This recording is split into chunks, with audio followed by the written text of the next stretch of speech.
Hello everyone, welcome on our channel Rampur physics वाले। आज हम लोग इस वीडियो में human eye and the colourful world के बारे में बात करने वाले हैं। ये चैप्टर क्लास टेंथ के सिलेबस से है और फिजिक्स का सिलेबस है और ये चैप्टर नंबर 11 है।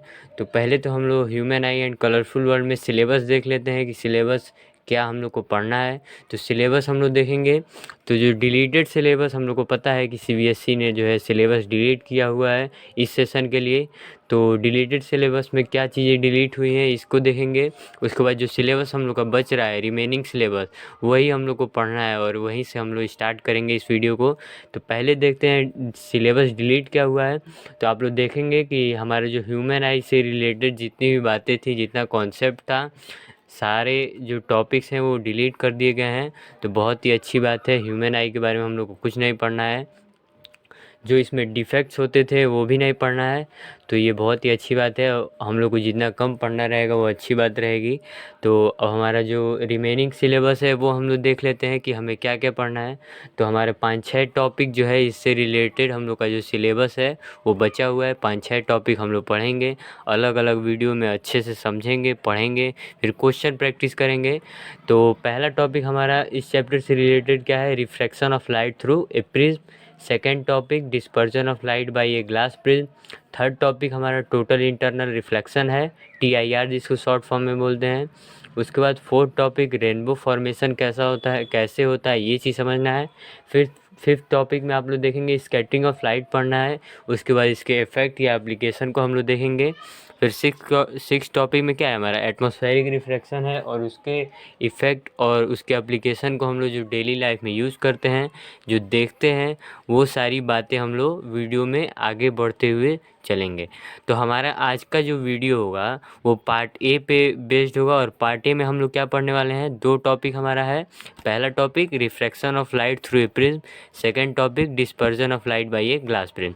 तो ये दोनों टॉपिक इस वीडियो में कवर होने वाले हैं। तो स्टार्ट करते हैं आज का वीडियो। तो देखते हैं, जैसे पहले हम लोग का चैप्टर लिखा हुआ है, जैसे ह्यूमन आई तो हट गया है पूरा टॉपिक। तो रिमेनिंग सिलेबस क्या है, हमारा कलरफुल वर्ड के बारे में पढ़ना है।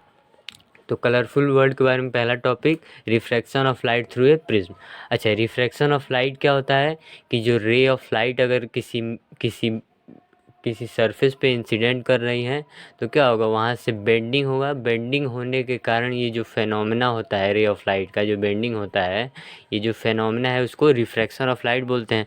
अच्छा, ये प्रिज्म क्या होता है, तो प्रिज्म हमारा कोई ट्रायंगुलर शेप का एक सरफेस होता है। ऐसा हमारा प्रिज्म तो दिखता है अगर हम लोग पेपर पे बना रहे हैं, जैसे ये पेपर है तो प्रिज्म हम लोग ऐसे बनाएंगे। लेकिन रियल में क्या होता है, अगर हम लोग 3D में इमेजिन करें तो ये ऐसे, यहाँ से ये दोनों जो लाइन है वो ऐसा हमारा प्रिज्म कुछ दिखता है अगर हम लोग 3D में इमेजिन करेंगे तो। और होगा क्या, ये हमारा प्रिज्म है और प्रिज्म तब देखेंगे कि साइड कितने होते हैं। तो यहाँ पे देखेंगे ये एक साइड हमारा होगा, एक साइड इधर से होगा और एक साइड नीचे से, यहाँ पे बेस होगा। तो ये जो हमारा नीचे वाला साइड होता है इसको बेस बोलते हैं। और ये जो दोनों साइड है, ये दोनों साइड को हम लोग लेटरल सरफेस बोल सकते हैं। तीनों साइड लेटरल सरफेस है, लेकिन अगर इन दोनों सरफेस के बारे में बोले तो ये लेटरल सरफेस हो गया। और ये दोनों सरफेस जो एंगल पे एक दूसरे के इंक्लाइंड है, ऐसे ये जो एंगल यहाँ पे बन रहा है उस एंगल को हम लोग बोलते हैं एंगल ऑफ प्रिज्म। तो ये हमारा एंगल ए इसको लिखेंगे और ये एंगल कौन सा होगा, एंगल ऑफ प्रिज्म। ये प्रिज्म का एंगल है इसीलिए यहाँ पे एंगल ऑफ प्रिज्म होगा। तो ये बातें हम लोग को क्लियर होनी चाहिए कि हमारा कोई प्रिज्म होगा, उसका बेस होगा, उसमें 3 साइड होंगे। 3 साइड में 2 साइड, किसी भी 2 साइड के बीच का जो एंगल होता है उसको ए से डिनोट करते हैं, ये जो डिनोट करते हैं। और ये जो ए से डिनोट कर रहे हैं उसको एंगल ऑफ प्रिज्म बोलते हैं। तो ये हमारा प्रिज्म से रिलेटेड कॉन्सेप्ट था। और हम लोग रिफ्रैक्शन ऑफ लाइट समझ चुके हैं और प्रिज्म समझ चुके हैं। और हम लोग को क्या कराना है, रिफ्लेक्शन ऑफ लाइट कराना है प्रिज्म के थ्रू, यानी प्रिज्म से पास कराएंगे रे ऑफ लाइट और वहाँ से रिफ्रैक्शन कराएंगे। तो ये जो है NCERT बुक में जो है इसका एक्टिविटी दिया हुआ है। तो उसी एक्टिविटी को मैं अब समझाने जा रहा हूँ। यहाँ से जो इम्पोर्टेंट पॉइंट हो गए हम लोग लिखेंगे और उसके बाद समझने की कोशिश करेंगे। तो स्टार्ट करते हैं। तो हमको तो पहले जैसे एक्टिविटी में दिया क्या होगा कि पहले एक वाइट पेपर हम लोग लेंगे। अगर ये मान लेते हैं हमारा कोई वाइट पेपर है ये वाइट पेपर है, वाइट पेपर। और प्रिज्म से अगर रिफ्रैक्शन कराना है तो एक प्रिज्म हम लोग लेंगे। तो जब हम लोग प्रिज्म लेंगे, यहाँ पे हम समझाने के लिए आपको एक ट्रायंगल शेप का फिगर बनाएंगे। इसी फिगर को हम लोग प्रिज्म मान के चल रहे हैं।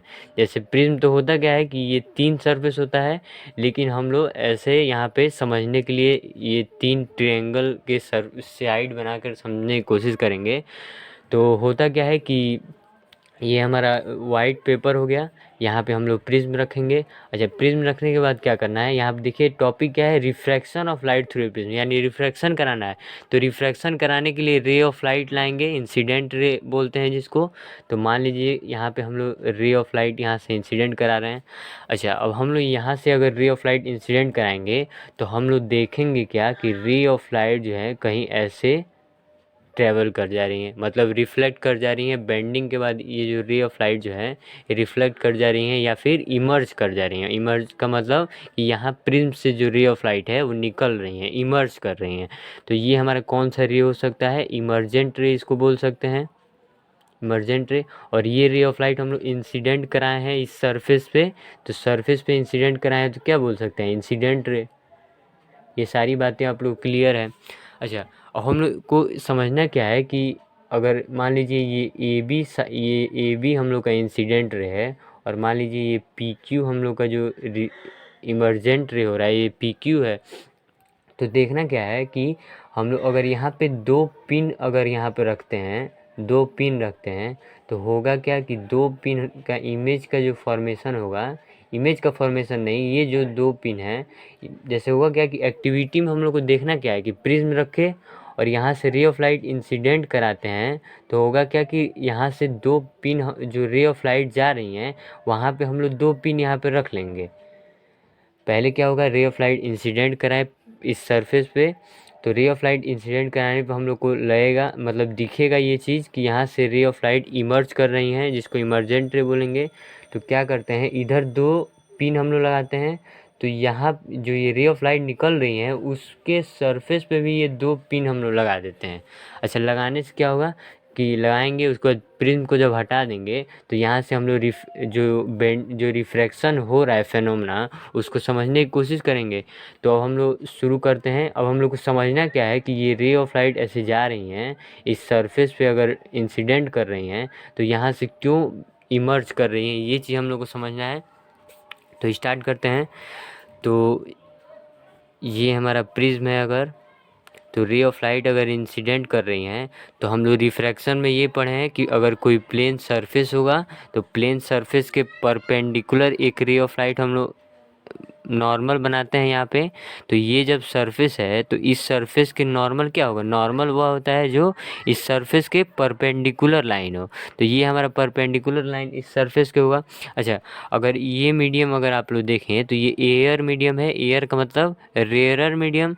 अच्छा, ये ग्लास प्रिज्म है, तो ग्लास कैसा होगा, ये डेंसर मीडियम होगा, डेंसर मीडियम। अच्छा, जब हम लोग ये जानते हैं रिफ्रैक्शन वाले चैप्टर में हम लोग पढ़े हैं कि जब इंसिडेंट रे अगर रेयरर से डेंसर मीडियम में जा रही है तो नॉर्मल के तरफ मुड़ती है, इसका मतलब बेंड टूवर्ड्स द नॉर्मल। तो ये रे ऑफ लाइट जो इंसिडेंट करी है वो ग्लास में कहाँ पे मुड़ेगी, तो ये रे ऑफ लाइट तो ऐसे चली जाना चाहती थी स्ट्रेट लाइन में, लेकिन रे ऑफ लाइट थोड़ा सा ऐसे बेंड हो जाएगी, बेंड हो जाएगी। और इस बेंडिंग फिनोमेना को यहाँ पे क्या बोलेंगे, रिफ्रैक्शन बोलेंगे। अच्छा, ये अगर रे ऑफ लाइट बेंड हो गई तो फिर क्या करेंगे, अब इस सरफेस के अलोंग नॉर्मल बनाएंगे, क्योंकि रे ऑफ लाइट इंसिडेंट करने के बाद पास तो होगी ही प्रिज्म से। तो अगर इस सरफेस के अलोंग नॉर्मल बनाए तो ये हमारा सरफेस, तो ये क्या हो जाएगा, ये हमारा कुछ नॉर्मल हो जाएगा, ये हमारा नॉर्मल हो गया। इस सरफेस के परपेंडिकुलर जो लाइन होगी, ये लाइन, ये हमारा नॉर्मल हो गया। अच्छा, अगर ये नॉर्मल हो गया तो हम लोग को पता है कि जब ये अब डेंसर मीडियम हो गया और ये बाहर वाला रेयरर मीडियम, तो अगर अब डेंसर से रेयरर मीडियम में जब रे ऑफ लाइट जाएगी तो क्या होगी, अवे फ्रॉम नॉर्मल हो जाएगी, मतलब रे ऑफ लाइट कुछ ऐसे मुड़ जाएगी। तो ये चीज़ है, तो वही चीज़ है समझने के लिए कि यहाँ से रे ऑफ लाइट ऐसे गई है, इंसिडेंट कर रही है, तो इमर्ज क्यों यहाँ से कर रही है, तो ये पूरा रिफ्रैक्शन हो रहा है। यहाँ पे हो क्या रहा है कि इंसिडेंट करा यहाँ पे रे ऑफ लाइट, फिर यहाँ से रिफ्रैक्शन हुआ, और रिफ्रैक्शन होने के बाद सेकेंड सरफेस पे भी, ये पहला सरफेस हो गया और ये सेकेंड सरफेस पे भी रिफ्रैक्शन हो गया। तो ये जो फेनोमेना है ये क्या हुआ, ये रिफ्रैक्शन ऑफ लाइट किसी प्रिज्म से हो गया।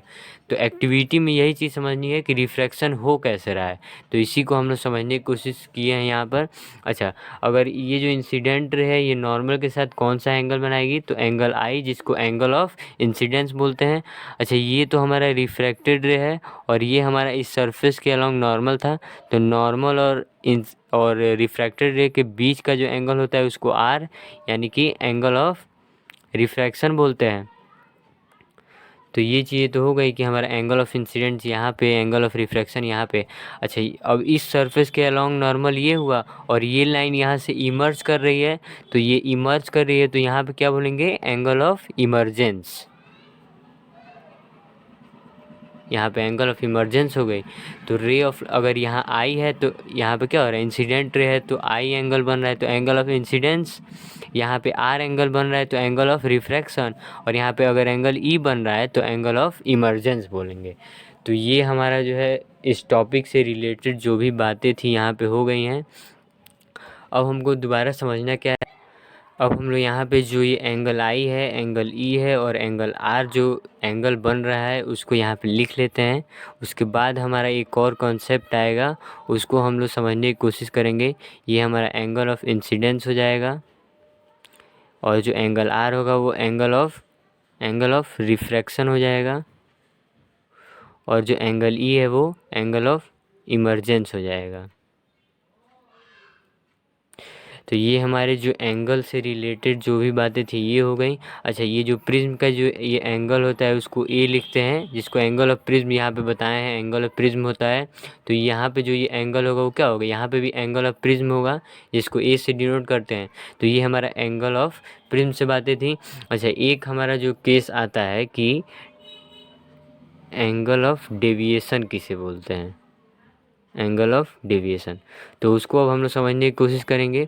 तो एंगल ऑफ डेविएशन क्या है कि कोई इंसिडेंट रे अगर आ रही है किसी सरफेस पे तो वो रिफ्रैक्शन करेगी, और ये जो सरफेस है, ये जो प्रिज्म है वो कैसा होना चाहिए, वो ट्रांसपेरेंट होना चाहिए, क्योंकि हम लोग को पता है कि रिफ्रैक्शन हमेशा ट्रांसपेरेंट सरफेस पे ही होता है। तो प्रिज्म कैसा होगा, ट्रांसपेरेंट होगा। ट्रांसपेरेंट होने से रे ऑफ लाइट पास करेगी दूसरे मीडियम में, तो यहाँ पे रिफ्रैक्शन होगा, और इस सरफेस के अलॉन्ग भी रिफ्रैक्शन होगा, यानी दो जगह रिफ्रैक्शन का फिनोमेना हो रहा है। अच्छा, एंगल ऑफ इंसिडेंस समझेंगे। तो angle of deviation, angle of deviation समझना है। तो एंगल ऑफ डेविएशन क्या है कि ये रे ऑफ लाइट, ये जो इंसिडेंट कर रही है, अगर ये मीडियम, मतलब लाइट की टेंडेंसी क्या है कि वो हमेशा स्ट्रेट लाइन में ट्रेवल करना चाहती है। तो जो ये रे ऑफ लाइट है वो हमेशा स्ट्रेट लाइन में ट्रेवल करना चाहती है, मतलब क्या है कि ये एकदम सीधे जाना चाहती थी, ये ऐसे सीधे जाना चाहती थी, मुड़ना नहीं चाहती थी। लेकिन ये रे ऑफ लाइट अगर हम लोग ध्यान से देखने की कोशिश करें तो क्या होगा, हम लोग को बीच से तो कोई मतलब नहीं होगा। हम लोग यहाँ देखेंगे कि रे ऑफ लाइट ऐसे गई है तो प्रिज्म से कहाँ से निकल रही है, यहाँ से निकल रही है। इसका मतलब क्या है कि अगर ये ऐसे निकल रही है तो हम लोग पीछे इसका कुछ अगर इसको बैकवर्ड हम लोग मीट कराते हैं तो यहाँ पे हम लोग का कुछ ये दो रे ऑफ लाइट मिल रही हैं, और इन्हीं दो रे ऑफ लाइट के मिलने के बीच का जो एंगल होता है उसको डी लिखते हैं, और डी को ही एंगल ऑफ डेविएशन बोलते हैं। मतलब क्या है कि ये रे ऑफ लाइट ऐसे जाना चाहती थी, लेकिन ये अपने पाथ से कितना डेविएट हो गई है, मतलब जाना तो ये स्ट्रेट लाइन में चाहती थी, लेकिन ये कितना ऐसे डेविएट हो गई है। तो डेविएट हो गई है तो ये क्या हो जाएगा, ये जो एंगल बनेगा वो कैसा हो जाएगा, एंगल ऑफ डेविएशन हो जाएगा। तो ये हमारा एंगल ऑफ डेविएशन था। और हमारा एक और केस आता है कि एंगल ऑफ मिनिमम डेविएशन क्या बोलते हैं, एंगल ऑफ मिनिमम डेविएशन, तो उसको समझेंगे। अच्छा, एंगल ऑफ मिनिमम डेविएशन में एक, उससे जाने से पहले एक केस हम लोग समझेंगे कि अगर ये हमारा प्रिज्म है तो रे ऑफ लाइट इंसिडेंट कर रही हैं, तो कभी तो रे ऑफ लाइट ऐसे इंसिडेंट करके रिफ्लेक्ट हो जाएगी, कभी ऐसे हो जाएगी, और कभी क्या होगा, ये जो सरफेस है, जो बेस है प्रिज्म का, कभी रे ऑफ लाइट मतलब कभी रे ऑफ लाइट इंसिडेंट करे क्या होगा, कभी कभी कोई ऐसा केस तो होगा जिसमें ये बेस के जो है पैरेलल हो जाए, कोई ऐसा एक केस तो आएगा ही।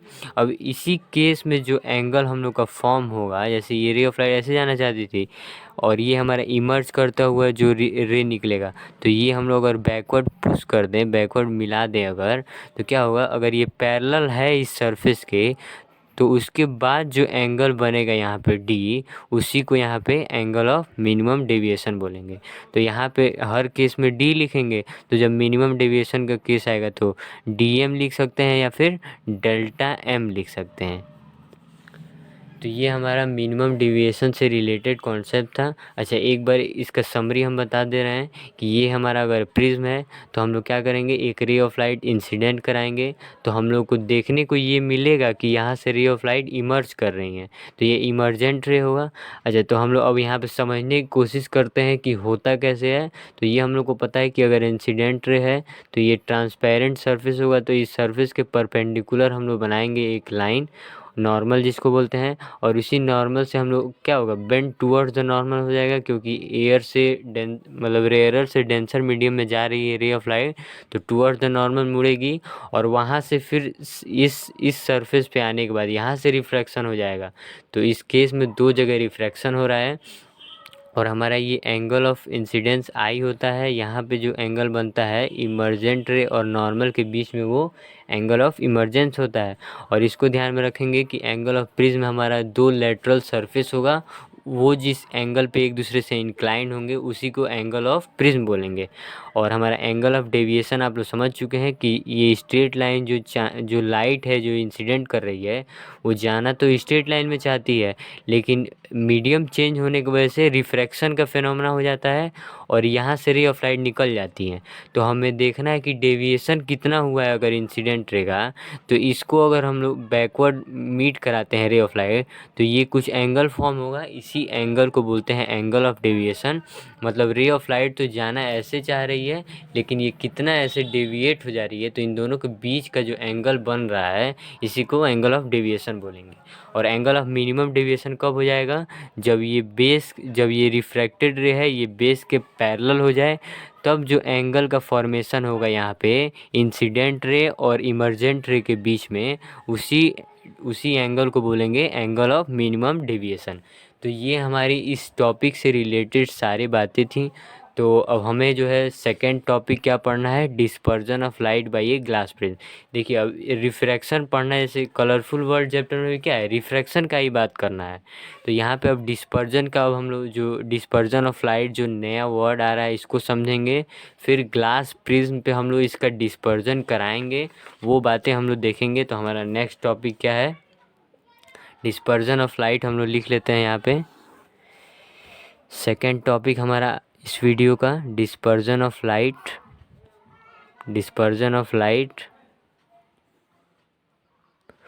तो पहले तो मैं इसकी डिफिनीशन लिखने का कोशिश कर रहा हूँ, उसको आप लोग समझेंगे, फिर मैं समझाऊंगा तो आप लोग समझिएगा वहाँ से।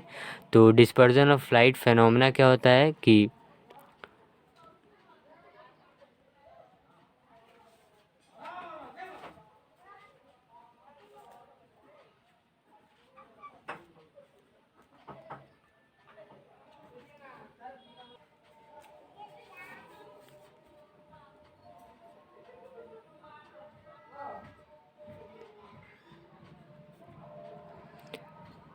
the phenomena by which light is splitting into constituent colors when white light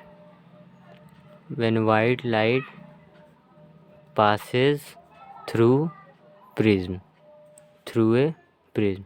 इसका मतलब क्या है कि हमारा अगर कोई प्रिज्म है, प्रिज्म से अगर हम लोग वाइट लाइट अगर प्रिज्म पर लेकर आ रहे हैं, तो ये जो कलर में डिवाइड होता है, जैसे क्या होगा, वाइट लाइट हम लोग जब लेकर आते हैं तो वाइट लाइट यहाँ से 7 कलर में स्प्लिट हो जाता है। स्प्लिट होने का मतलब ये ब्रेक हो जाएगा, मतलब 7 कलर में डिवाइड हो जाएगा। तो 7 कलर में डिवाइड होने का मतलब कि स्प्लिटिंग इनटू कॉन्स्टिट्यूएंट कलर्स। तो यहाँ पे 7 कलर में डिवाइड होता है, जैसे वाइट लाइट होता है, इसको आप लोग याद कर लेंगे, वाइट लाइट 7 कलर कॉम्बिनेशन, मतलब अगर 7 कलर हम लोग मिला दें तो वो वाइट लाइट का फॉर्मेशन करेगा, और वो वाइट लाइट कैसा होगा उसको विबग्योर बोलते हैं। विबग्योर शॉर्ट फॉर्म में विबग्योर बोलते हैं। और वी से क्या होता है, वी से वॉयलेट, आई से इंडिगो, बी से ब्लू हो जाएगा, जी से ग्रीन, वाई से येलो, ओ से हमारा ऑरेंज होगा, और आर से हमारा रेड होगा। तो ये बातें हमें बिल्कुल याद करना बहुत ही ज़रूरी है कि हमारा जो वाइट लाइट होता है वो 7 कलर का कॉम्बिनेशन होता है। जो सातों कलर होंगे वो विबग्योर होंगे। वी से वॉयलेट, आई से इंडिगो, बी से ब्लू, जी से ग्रीन, और वाई से येलो, और ओ से ऑरेंज, और आर से रेड। ये बातें हम लोग को बिल्कुल ध्यान में रखना है, इसको हम लोग समझेंगे। और देखिए, और जो वाइट लाइट होता है जैसे सनलाइट है, सनलाइट भी वाइट लाइट कोई हम लोग को पास भेजता है, लेकिन वो क्या होता है 7 कलर में डिवाइड हो जाता है। तो सनलाइट भी कैसा है कि सनलाइट वाइट लाइट को ही हमारे पास सेंड करता है। तो इसको आप लोग याद कर लेंगे कि सनलाइट भी एक तरह का वाइट लाइट से ही जो लाइट आती है, मतलब सनलाइट कहने का मतलब क्या है कि सूर्य से जो किरणें आ रही हैं वो किस कलर की होंगी, तो वाइट कलर की, वाइट रे ऑफ लाइट आती हैं। तो इस बात को ध्यान में रखेंगे। अच्छा, अब डिस्पर्जन समझेंगे। डिस्पर्जन का मतलब स्प्लिट हो जाना। लाइट का जो वाइट लाइट आएगी प्रिज्म पे, वो जो कॉन्स्टिट्यूएंट कलर्स में स्प्लिट हो रही हैं, उसी फेनोमेना को हम लोग डिस्पर्जन ऑफ लाइट बोलते हैं। जैसे मान लीजिए यहाँ से वाइट लाइट इंसिडेंट कर रही है, ये हमारी वाइट लाइट है, वाइट लाइट इंसिडेंट कर रही है इस प्रिज्म पे, तो क्या होगा, यहाँ पे रिफ्रैक्शन होगा। रिफ्रैक्शन होने के कारण क्या होगा कि ये जो वाइट लाइट है वो 7 कलर में, यहाँ पे 7 कलर में स्प्लिट हो जाएंगी, और इसी स्प्लिटिंग वाले फेनोमेना को बोलते हैं डिस्पर्जन। डिस्पर्जन, और डिस्पर्जन हो किसका रहा है, तो लाइट का हो रहा है, तो डिस्पर्जन ऑफ लाइट। तो ये बातें हैं हमारी कि डिस्पर्जन ऑफ लाइट क्या है। तो ऐसा फेनोमेना है जहाँ पे अगर कोई प्रिज्म है, अगर प्रिज्म पे वाइट लाइट हम लोग पास कराते हैं, तो वाइट लाइट जब पास करती हैं तो 7 कंस्टिट्यूएंट कलर्स में डिवाइड हो जाती हैं, स्प्लिटिंग हो जाता है वाइट लाइट का। तो वाइट लाइट अगर स्प्लिट हो जा रही है तो जो फेनोमेना, जो ये ऑब्जर्वेशन हम लोग देख रहे हैं, जो ये फेनोमेना है वो कौन सा फेनोमेना है, डिस्पर्जन ऑफ लाइट है। तो ये बातें हम लोग बिल्कुल ध्यान में रखेंगे। तो एक बार और हम लोग पीछे के पेज पे हम लोग एक बार और समझने की कोशिश करेंगे डिस्पर्जन ऑफ लाइट क्या होता है। तो ये हमारा कोई प्रिज्म होगा, ये हमारा प्रिज्म है। अगर यहाँ पे रे ऑफ लाइट ऐसे इंसिडेंट कर रही हैं, और रे ऑफ लाइट कैसी होगी, वाइट लाइट की होगी, वाइट लाइट। तो ये जो वाइट लाइट है वो क्या होगा, प्रिज्म से टकराने के बाद स्प्लिट हो जाएंगी, और स्प्लिट होने से 7 कलर्स में यहाँ पे ऐसे स्प्लिट हो जाएंगी 7 कलर्स में। और ये 7 कलर हमको कहाँ पे देखने को मिलेंगे, अगर यहाँ पे हम लोग कोई स्क्रीन रखे हुए हैं तो स्क्रीन पे क्या होगा, ये दिखेगा हम लोग को कि 7 कलर में यहाँ पे डिस्ट्रीब्यूट हो जाती हैं। और डिस्ट्रीब्यूट कैसे होती हैं, तो नीचे हमारा सबसे वॉयलेट कलर होता है, फिर ऊपर इंडिगो, फिर ब्लू, फिर ग्रीन, फिर येलो, और ऑरेंज, और रेड। जैसे विबग्योर हम लोग पढ़ते हैं तो हम लोग नीचे से यहाँ पे क्या होगा, यहाँ पे जो जो कलर आएगा वो विबग्योर जो विबग्योर में वॉयलेट जो होता है सबसे नीचे होगा, फिर इंडिगो होगा, फिर हमारा ब्लू होगा, फिर ग्रीन, येलो, ऑरेंज, रेड, ऐसे करते हुए हमारी होगी।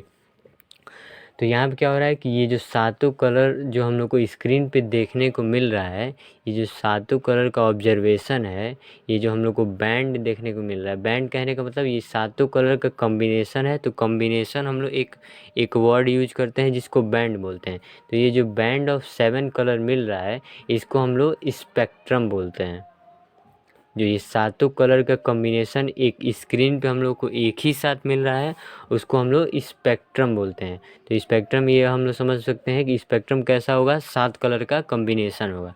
अच्छा, एक चीज़ और समझ सकते हैं कि अगर वाइट लाइट 7 कलर में डिवाइड हो रही है, अगर डिवाइड हो रही है इसका मतलब क्या है कि वाइट लाइट 7 कलर से मिलकर बनी है, इसीलिए हमने यहाँ पे पीछे लिखा हुआ है कि वाइट लाइट जो है वो 7 कलर का कॉम्बिनेशन है। और 7 कलर के कॉम्बिनेशन में क्या है, वॉयलेट है, Indigo, blue, green, yellow, orange, red, ये हमारे सातों कलर हैं। इसको विबग्योर से याद करते हैं आसानी से। तो ये बातें हैं। और सनलाइट कैसे है, तो सनलाइट भी वाइट लाइट से ही बना हुआ है, तो इसको भी ध्यान रखेंगे। अच्छा, कुछ बातें बहुत ही इंपॉर्टेंट है, उसको हम लोग देखते हुए चलेंगे। तो ये जो हमारा अगर डिस्पर्जन फेनोमेना हो रहा है, ये आखिर हो क्यों रहा है, तो हम लोग अब इसको समझने की करेंगे कि वाइट डिस्पर्जन ऑकर्स, मतलब आखिर डिस्पर्जन जो ये फेनोमेना हो रहा है, आखिर हो रहा है और कैसे हो रहा है, इसको भी समझने की करेंगे, कोशिश करने वाले हैं। तो देखिए ये क्या होगा, हमारा प्रिज्म होता है। तो प्रिज्म पहले क्या हो रहा है, पहले रे ऑफ लाइट इंसिडेंट करा रहे हैं। अब क्या हो रहा है, यहाँ पे ये वाइट लाइट है हमारी, वाइट लाइट। तो होगा क्या, ये मीडियम कौन सा है, ये रेयरर मीडियम है, और ये जो ग्लास प्रिज्म है वो डेंसर मीडियम है। अच्छा, रेयरर से डेंसर मीडियम में जब रे ऑफ लाइट जाती हैं तो हम लोग को ये चीज़ तो एकदम पता है कि स्पीड चेंज होता है, और स्पीड चेंज होता है, डायरेक्शन भी चेंज होता है। और इस केस में क्या है, ये जो प्रिज्म है इसमें भी स्पीड चेंज होगा, लेकिन स्पीड के साथ हमारा एंगल भी चेंज हो रहा है। जैसे एंगल कहने का मतलब, ये जो एंगल ऑफ डेविएशन में यहाँ पे समझाने की कोशिश कर रहा था। तो अगर अगर मान लीजिए यहाँ पे रेड लाइट अगर सबसे, एक मिनट, जैसे यहाँ पे मैं समझाने की कोशिश किया हूँ कि ये जो रेड लाइट ऊपर सबसे ऊपर निकलेगी, रेड लाइट जो इमर्ज करेगी, तो इसके साथ जो जैसे ये जो वाइट लाइट है वो कैसे जाना चाहेगी, स्ट्रेट लाइन में। तो ये स्ट्रेट लाइन में, और ये जो रेड लाइट है ये बैकवर्ड अगर हम लोग मीट कराएं तो इसके एंगल क्या होगा, एंगल डी होगा, एंगल ऑफ डेविएशन। लेकिन वही अगर दूसरे केस में ऑरेंज के लिए देखें, ऑरेंज या फिर वॉयलेट के लिए, तो वॉयलेट का जो डेविएशन हुआ है वो यहाँ पे होगा। तो इसके बीच में जो एंगल होगा, अगर हम लोग मिलाएं यहाँ पे रे ऑफ लाइट को, तो क्या होगा, ये जो एंगल यहाँ पे क्रिएट होगा, ये जो बड़ा एंगल वॉयलेट और ये जो स्ट्रेट लाइन में जाना चाहती है इंसिडेंट रे, इसके बीच का एंगल क्या होगा, ये एंगल तो होगा जो बड़ा होगा। मतलब वॉयलेट में क्या हो रहा है कि डेविएशन वॉयलेट में ज़्यादा हो रहा है, तो होगा क्या, तो यहाँ पे अगर डेविएशन ज़्यादा हो रहा है तो पहले वहाँ पे समझने की कोशिश करेंगे। अगर डेविएशन मोर है तो जैसे होता क्या है कि विबग्योर होता है, विबग्योर, तो इसमें जो रेड लाइट है उसका वेवलेंथ सबसे बड़ा होता है, वेवलेंथ जो होता है सबसे बड़ा होता है। और ये जो वॉयलेट कलर की जो लाइट है उसका वेवलेंथ सबसे कम होता है। तो जिसका वेवलेंथ सबसे कम होगा उसका डेविएशन ज़्यादा होगा, यही समझाने की कोशिश कर रहा हूँ मैं कि जिसका वेवलेंथ ज़्यादा होता है उसका डेविएशन ज़्यादा होता है। मतलब डेविएशन ज़्यादा होने का मतलब क्या हो जाएगा, एंगल ऑफ डेविएशन जो हमारा ये फॉर्म होगा, एंगल ऑफ डेविएशन ये ज़्यादा होगा। ये एरो लगाने का मतलब क्या हुआ, ये मोर साइन का ये यूज हो रहा है, मतलब ये सबसे ज़्यादा होगा एंगल ऑफ डेविएशन, तो वो वायलेट कलर के लिए होगा। और सबसे कम एंगल ऑफ डेविएशन किस में होगा, तो रेड लाइट में होगा, क्योंकि रेड लाइट का फॉर्मेशन सबसे पहले हो रहा है। तो यहाँ पे अगर रे ऑफ लाइट जो पीछे अगर हम लोग मीट कराएं तो जो एंगल बनेगा दोनों लाइन के बीच में, वो एंगल कैसा होगा, लीस्ट एंगल होगा। तो एंगल ऑफ डेविएशन मिनिमम किस में होगा, रेड लाइट में।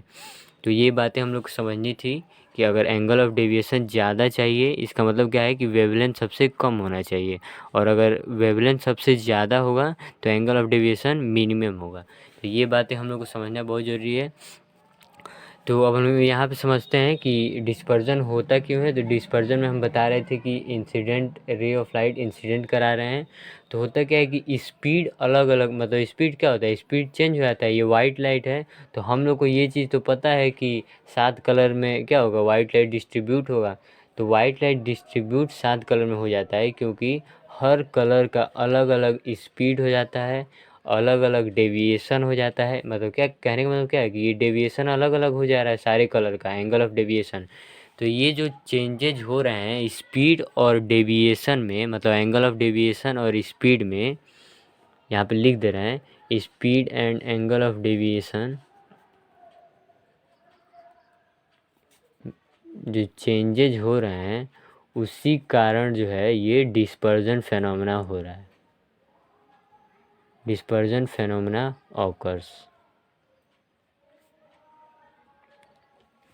इसका मतलब है कि यहाँ से जो वाइट लाइट हम लोग भेज रहे हैं, इंसिडेंट करा रहे हैं, वो क्या होगा, किसी रेड लाइट का स्पीड कहीं ज़्यादा भी हो सकता है। ये नहीं देखना है कि ज़्यादा किसका होगा कम किसका होगा, ये चीज़ हम लोग को नहीं समझना है। पहले समझना है कि स्पीड चेंज होगा और एंगल ऑफ डेविएशन भी चेंज हो रहा है हर कलर के लिए। तो हर कलर के लिए जब एंगल ऑफ डेविएशन चेंज होगा तो हम लोग को कुछ स्पेक्ट्रम मिलेगा।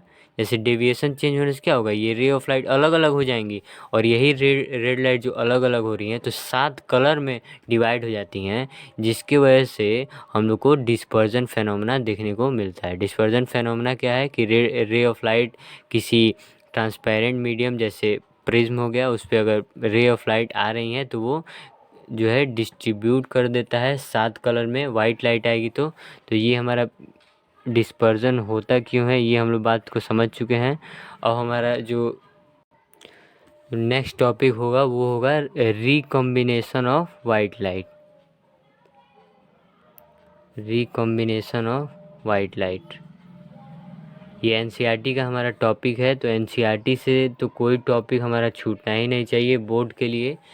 तो पहली बात तो हम लोग जो वाइट लाइट से जो फेनोमेना हो रहा है, जो डिस्पर्जन फेनोमेना है, उसको समझ चुके हैं कि आखिर डिस्पर्जन फेनोमेना होता क्यों है। तो ये सारी बातें थी। अच्छा, अब हम लोगों को जो नेक्स्ट टॉपिक पढ़ना है उसमें लिखा हुआ है रिकॉम्बिनेशन ऑफ वाइट लाइट। इसका मतलब है कि वाइट लाइट का रिकॉम्बिनेशन करना है, मतलब कि हम लोग को कहीं रे ऑफ लाइट मिलेंगी किसी 7 कलर की। जो ये वाइट लाइट क्या है, कॉम्बिनेशन ऑफ 7 कलर। ये वाइट लाइट जो है वो 7 कलर का कॉम्बिनेशन है। तो अब हम लोग को 7 कलर से कहीं लाना है, मतलब 7 कलर कहीं हम लोग को मिलेगा, वहाँ से हम लोग रिकम्बाइन कराएंगे वाइट लाइट को। जैसे वाइट लाइट क्या है, 7 कलर में डिवाइड हो जाए, अब वही 7 कलर में जो डिवाइड होगा उसी को हम लोग को रिकम्बाइन कराना है वाइट लाइट में। अच्छा, तो 7 कलर मिलेगा कैसे, तो हम लोग को पता है कि ये जो हम लोग फेनोमेना अभी डिस्पर्जन पढ़े हुए हैं, ये वाइट लाइट से रिलेटेड था, और यहाँ पे वाइट लाइट जो है स्प्लिट हो जाता है 7 कलर में। तो यह इसी प्रिज्म को हम लोग यहाँ पे यूज करेंगे 7 कलर का ऑब्जर्वेशन के लिए। अच्छा, रिकॉम्बिनेशन ऑफ वाइट लाइट में सर आइजैक न्यूटन जो थे, सर आइजैक न्यूटन, उन्होंने ही इस फेनोमेना का जो है ऑब्जर्वेशन किया था सबसे पहले। तो सर आइजैक न्यूटन इस फेनोमेना में क्या है, सबसे पहले जो इनका ही योगदान था। तो इसको भी आप लोग ध्यान में रखेंगे कि रिकॉम्बिनेशन ऑफ वाइट लाइट जो है वो सबसे पहले सर आइजैक न्यूटन ने हम लोग को ऑब्जर्व किया था और बताया था ये एक्सपेरिमेंट में। अच्छा, तो एक्सपेरिमेंट क्या है इसमें, ये हमारा प्रिज्म है, ये हमारा प्रिज्म होगा। तो हम लोग क्या करते हैं, वाइट लाइट को इंसिडेंट कराते हैं, वाइट लाइट को इंसिडेंट कराते हैं। अच्छा, वाइट लाइट जब इंसिडेंट कर रही है प्रिज्म पे, तो हम लोग को ये बात तो बिल्कुल पता है कि जब इंसिडेंट करेगी तो 7 कलर में डिवाइड होगी। तो हम लोग यहाँ पे 7 कलर में यहाँ पे डिवाइड करा लेंगे, ये 1 2 3 4 5 6 और ये हमारा 7। तो यहाँ से भी रिफ्रैक्शन हो जाएगा। ये हमारे 7 कलर अगर हो गए यहाँ पे, तो ये 7 कलर मान लीजिए यहाँ पे हम लोग को मिल रहे हैं। अच्छा, अब हम लोग क्या कर सकते हैं, अब रिकॉम्बिनेशन कराना है, वाइट लाइट हम लोग को फिर से चाहिए। तो अगर ये 7 कलर, अगर वाइट लाइट हम पहले ही बताए हैं कि वाइट लाइट क्या है, 7 कलर का कॉम्बिनेशन है, यानी कि 7 कलर से मिल के बना है। तो अगर इसी 7 कलर को फिर से मिला दें तो वाइट लाइट का फॉर्मेशन हो जाएगा। तो इसी 7 कलर को कैसे मिलाएं, तो ये हमारा प्रिज्म सीधा रखा हुआ है, अगर इसी प्रिज्म को हम लोग उल्टा रख दें, उल्टा कहने का मतलब ये जो बेस यहाँ पे, ये जो बेस है वो ऊपर रख दें इस प्रिज्म में, और ये जो एंगल यहाँ पे क्रिएट होता है इसको नीचे कर दें। तो ये हमारा अगर इन्वर्टेड प्रिज्म अगर रख दे रहे हैं तो क्या होगा कि रे ऑफ लाइट यहाँ से ये जो 7 कलर हैं वो इस प्रिज्म पे आएंगी, इस प्रिज्म पे। और अब इस प्रिज्म पे आने के बाद यहाँ पे रिफ्रैक्शन होगा, और रिफ्रैक्शन होने के कारण यहाँ पे अगर हम लोग स्क्रीन रखते हैं, ये एक एक्सपेरिमेंटल बातें बताई जा रही हैं। तो इसको आप लोग ध्यान रखेंगे कि ये जो यहाँ पे रे ऑफ लाइट यहाँ पे एक पॉइंट पे जो है कन्वर्ज करेंगी, जो ये 7 कलर है, और ये देखने को मिलेगा कि ये जो 7 कलर हैं वो स्क्रीन पे कैसा फॉर्मेशन कर रही हैं। तो यहाँ पे स्क्रीन पे वाइट लाइट का फॉर्मेशन हो जाता है। तो हमें समझना क्या है कि अगर वाइट लाइट हम लोग लेकर आए हैं प्रिज्म से तो क्या होगा, 7 कलर में पहले डिस्ट्रीब्यूट होगा। लेकिन अगर वही उल्टा प्रिज्म एक हम लोग रख दें तो क्या होगा, वो सातों कलर को एक पॉइंट पे कन्वर्ज करा के और वाइट लाइट को यहाँ से इमर्ज करा देगी। तो अगर कोई स्क्रीन यहाँ पे रखा हुआ होगा तो क्या होगा, यहाँ पे स्क्रीन पे हम लोग को कुछ वाइट लाइट यहाँ पे दिखेगा।